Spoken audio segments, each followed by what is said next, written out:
Now, normally on CricBuzz Combox at the 10th over of the second innings, you try and assess where the team is vis-a-vis where the first team was. But this is one of those games where you wouldn't dare to do that because of the way the Kolkata Knight Riders were placed. 64 for 5. It was a tale of two halves, and the Delhi Capitals wouldn't want to even look at that comparison.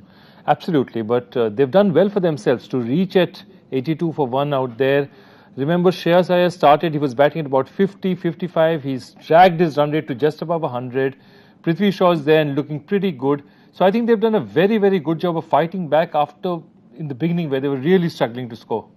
Particularly if you look at the start of the innings where the batting side have gone in with the momentum. That was so important at the back end of it. It's not just the 180 plus in isolation. It's the fact that you've scored so many at the end. So Delhi would have had to counter that when they walked into bat at first. No, absolutely. But they also needed to tell themselves 180 is a target. If these guys could recover from that target, we have a chance of making it. And really, they have 2-3 very important pieces. There's Colin Ingram still back in the hutch. You've got somebody like a Rishabh Pant out there. They have strikers. They have Chris Morris, who's done wonders on this ground. So, you know, there is a lot of batting power out there. They need to believe in themselves. And it's now the asking is 10.4. They should never allow it to now. If they stop it before 11 and they can keeping it out here, they have a really good chance.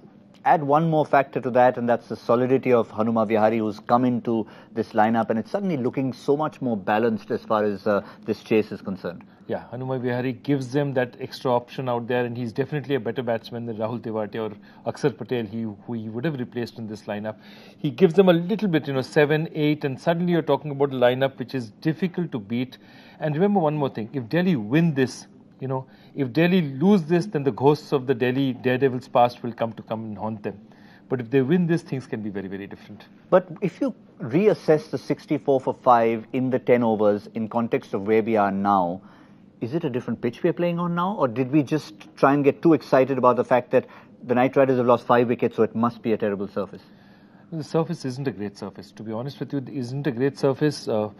Shreyas is now started to time the ball, but if you saw in the beginning, he was really struggling to time the ball. Prithvi Shaw is a natural timer of the ball. These guys are just very, very good batsmen, and so far the fast bowlers are giving them pace. Even the Kolkata fast bowlers are not taking that much pace off the ball. It'll be interesting, when the ball gets older, it's even going to be even more difficult to hit. It'll be interesting to see how they manage. One final factor. We've got just 1 over from Kuldeep Yadav bowled. So in the back 10, he'll be bowling 3 off the 10. How much of a difference will that make? Crucial. Very, very crucial. Look at, he's not got a single wicket for them this year, but he is their star bowler. And with Sunil Narayan not in the lineup, the amount of pressure on him is even more. Kuldeep needs to do something for them today. Today is the day he needs to stand up and be counted. Yes, so it could be one of two factors. Do they look at an X factor like a Nitish Rana and bring back memories of Virat Kohli and AB de Villiers dismissed together? Or do they stick to their 5 bowlers and see if Kuldeep Yadav can be the magician that we know he can be?